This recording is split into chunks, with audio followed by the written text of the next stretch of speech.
नमस्कार दोस्तों, क्या आपने कभी ऐसा सपना देखा है जो इतना सच्चा लगा कि जागने के बाद भी उसका असर दिल में बना रहा। कभी कोई अनजान चेहरा, कभी कोई दिव्य स्थान या फिर कोई ऐसा संकेत जो जैसे किसी और लोक से आया हो। सपनों की यह दुनिया सिर्फ नींद का हिस्सा नहीं है, यह हमारे आत्मिक जीवन की एक झलक है। रात की खामोशी और सिर्फ आप और आपकी सोच। कभी ऐसा महसूस हुआ कि सपना केवल नींद का हिस्सा नहीं बल्कि किसी और दुनिया का संदेश है। कभी कोई प्रकाश दिखाई देता है, कभी आवाज, कभी कोई प्रतीक जो जैसे सीधे आपके भीतर उतरता है। ये संकेत, ये झलकियां सिर्फ कल्पना नहीं हैं, यह आपकी आत्मा और ब्रह्मांड के बीच की गहरी बातचीत हैं। आज हम खोलेंगे उस रहस्य को जिसे जानकर आप अपने सपनों को सिर्फ अनुभव नहीं बल्कि मार्गदर्शन भी बना पाएंगे। तो आइए चलिए इस अद्भुत यात्रा पर, जहां हर सपना एक संदेश बनकर आपके सामने आता है। जब हम सोते हैं तब शरीर विश्राम करता है, लेकिन आत्मा सक्रिय होती है। वह यात्रा करती है, संदेश लाती है और कई बार हमें ऐसे उत्तर देती है जिन्हें हम जागते हुए नहीं समझ पाते। तो आइए आज जानते हैं सपनों में दिव्य संकेत क्यों आते हैं और उनका आध्यात्मिक रहस्य क्या है। रात की गहराई में जब संसार मौन होता है, तब आत्मा अपनी सबसे गहरी यात्रा पर निकलती है। नींद केवल शरीर के लिए विश्राम नहीं बल्कि आत्मा का ब्रह्मांड से संवाद है। सपने वे रहस्यमय द्वार हैं जहां चेतना अवचेतन और दिव्यता के बीच सेतु बनाती है। हर रात जब हम सोते हैं तब हमारा मन तीन अवस्थाओं से गुजरता है: जागृत, स्वप्न और सुषुप्ति। इन्हीं अवस्थाओं के बीच आत्मा कभी-कभी दिव्य संकेत प्राप्त करती है।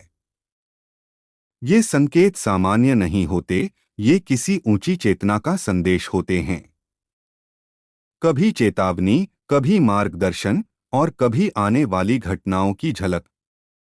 सपनों में जो दृश्य दिखते हैं वे प्रतीक होते हैं, शब्द नहीं।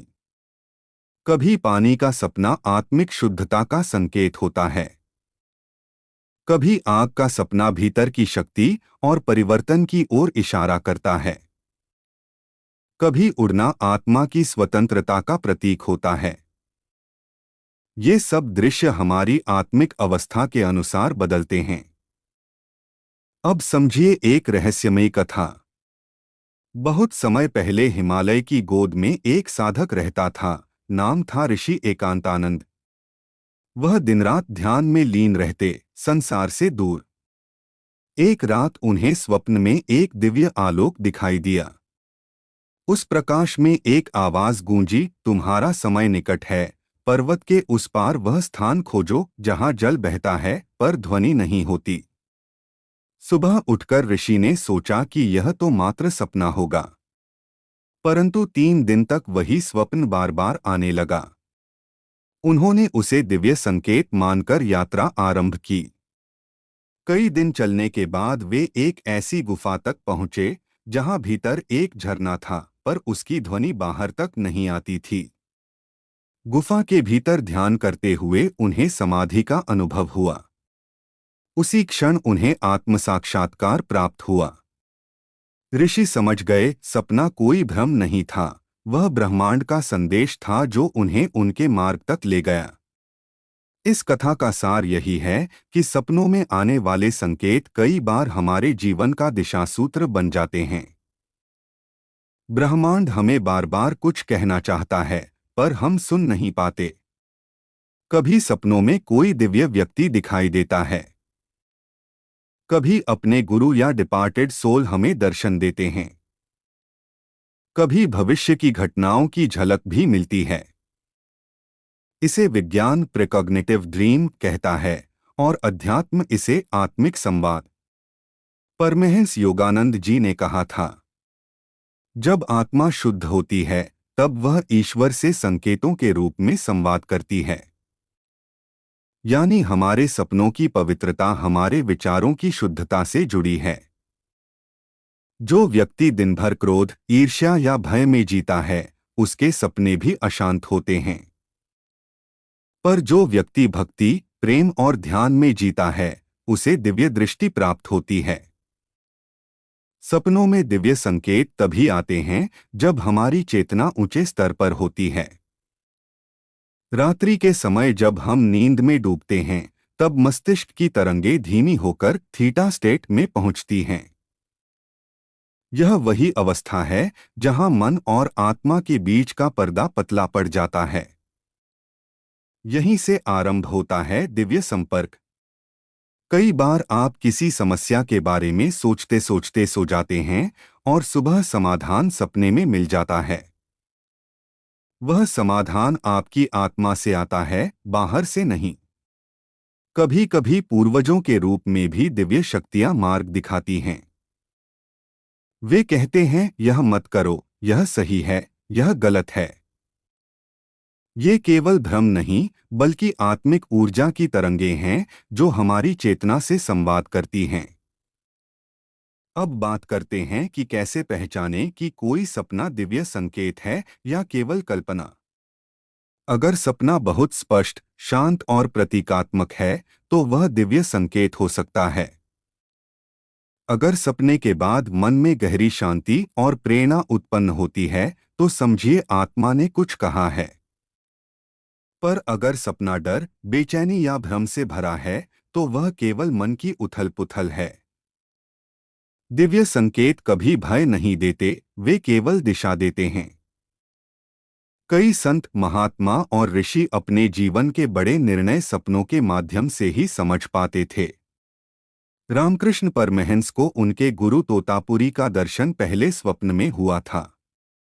महात्मा बुद्ध ने भी ज्ञान प्राप्ति से पहले कई दिव्य स्वप्न देखे थे। सपनों के माध्यम से आत्मा अपने अगले कदम की ओर हमें धकेलती है। अगर आप चाहते हैं कि आपको दिव्य संकेत मिलें, तो सोने से पहले मन को शांत करें। दिन भर की उलझनों को छोड़ दें और कुछ क्षण प्रार्थना करें। कहें, हे परमात्मा, आज जो भी संदेश मेरे लिए हो, वह मुझे सरलता से समझ आ जाए। और फिर शांत मन से सो जाएं। धीरे धीरे आप पाएंगे कि आपके सपने अर्थपूर्ण होने लगे हैं। कभी कोई प्रतीक, कभी कोई आवाज, कभी कोई दृश्य, ये सब आपके भीतर की आत्मा के दृश्य है। सपनों में आने वाले दिव्य संकेत हमें यह बताते हैं कि जीवन केवल भौतिक नहीं, बल्कि आध्यात्मिक यात्रा भी है। हर सपना आत्मा की किसी न किसी परत को उजागर करता है। हमें बस अपने मन को सुनना सीखना है, क्योंकि आत्मा हमेशा बोलती है।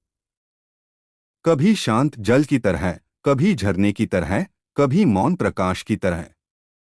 दिव्य संकेत वही समझ पाता है जिसकी नीयत निर्मल और चेतना जागृत होती है। तो अगली बार जब आप कोई रहस्यमयी सपना देखें, उसे यूं ही न भूलें। शायद वह आपका मार्गदर्शन हो, आपकी आत्मा का उत्तर हो। क्योंकि सपने ब्रह्मांड की वह भाषा हैं जिसे केवल जागृत आत्मा ही समझ सकती है। सपना कोई रहस्य नहीं, बल्कि हमारी आत्मा का आईना है। कभी वो डर को दिखाता है, कभी उम्मीद को, और कभी आने वाले कल की झलक। ब्रह्मांड हमेशा हमसे बात करता है, बस हमें सुनना आना चाहिए। सपनों में दिखने वाले दृश्य, लोग या प्रतीक, ये सब शब्द नहीं, तरंगे हैं। तरंगे जो हमें दिशा देती हैं, चेतावनी देती हैं, या बस कहती हैं, तुम अकेले नहीं हो। इसलिए जब अगली बार कोई गहरा, अर्थपूर्ण सपना आए, उसे यूं ही मत जाने देना, शायद वही तुम्हारे भीतर की रोशनी का संकेत हो। क्योंकि आत्मा कभी चुप नहीं रहती। वो बोलती है, बस उसके शब्दों को समझने के लिए हमें मौन होना पड़ता है।